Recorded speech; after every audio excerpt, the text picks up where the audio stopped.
ಇವರು ಅದನ್ನು ಕೂಡ ವಿರೋಧ ಮಾಡ್ತಾ ಇದ್ದಾರೆ. ಎಷ್ಟು ಕಾಮನ್ ಸೆನ್ಸ್ ಅಂತ ನಿಮ್ಗೆ ಅನ್ನಿಸ್ತಿಲ್ವಾ ಇದು? ಇಲ್ಲಿ ಪಲ್ಲವಿ ಅಕ್ಕ ಕೂತಿದ್ದಾರೆ, ಇಲ್ಲಿ ನಮ್ಮ ಸರಳ ಅಕ್ಕ ಕೂತಿದ್ದಾರೆ.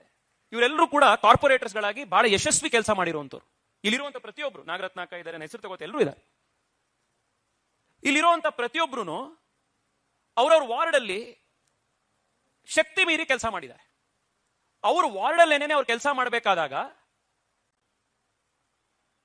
ಇನ್ನೂ ದೊಡ್ಡ ಜನ ಇದಾರಪ್ಪ, ಬಹಳ ದೊಡ್ಡ ವಾರ್ಡ್ ಅಂತ ಅವಾಗಲೇ ಅನುಭವಕ್ಕೆ ಬರ್ತಾ ಇತ್ತು ಕಾರ್ಪೊರೇಟರ್ಗಳಿಗೇನೆ.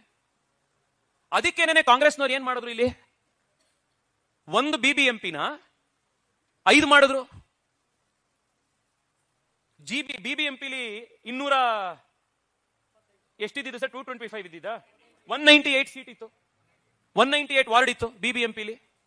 ಇವ್ರೇನ್ ಮಾಡಿದ್ರು, ಅದನ್ನ 5 GBA ಮಾಡಿ, 5 ಕಾರ್ಪೊರೇಷನ್ ಮಾಡಿ, ಟೋಟಲಿ ಇವಾಗ 268 ಮಾಡಿದ್ದಾರೆ. ಇವಾಗ ಅಲ್ಲ 369 ಮಾಡಿದ್ದಾರೆ. ಏನ್ ಕಾರಣ ಕೊಟ್ರು? ಇಲ್ಲ, ಬೆಂಗಳೂರು ಬೆಳೆದಿದೆ, ಬೆಂಗಳೂರು ಜನಸಂಖ್ಯೆ ಜಾಸ್ತಿ ಆಗಿದೆ, ಒಬ್ಬ ಕಾರ್ಪೊರೇಟರಿಗೆ ಅಷ್ಟೊಂದು ಜನಸಂಖ್ಯೆಯನ್ನು ಹ್ಯಾಂಡಲ್ ಮಾಡಕ್ ಆಗ್ತಾ ಇಲ್ಲ, ಅದಕ್ಕೋಸ್ಕರ ನಾವು 25,000ಕ್ಕೆ 20,000ಕ್ಕೆ ಒಂದು ವಾರ್ಡ್ ಮಾಡ್ತಾ ಇದೀವಿ.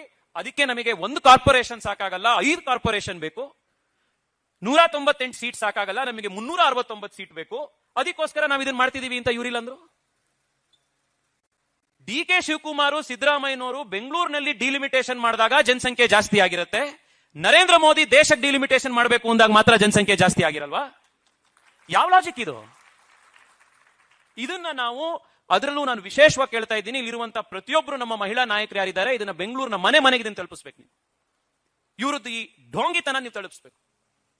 ಪಾರ್ಲಿಮೆಂಟ್ ಅಲ್ಲಿ ಡಿಲಿಮಿಟೇಷನ್ ಬೇಡವಂತ ಇವರಿಗೆ.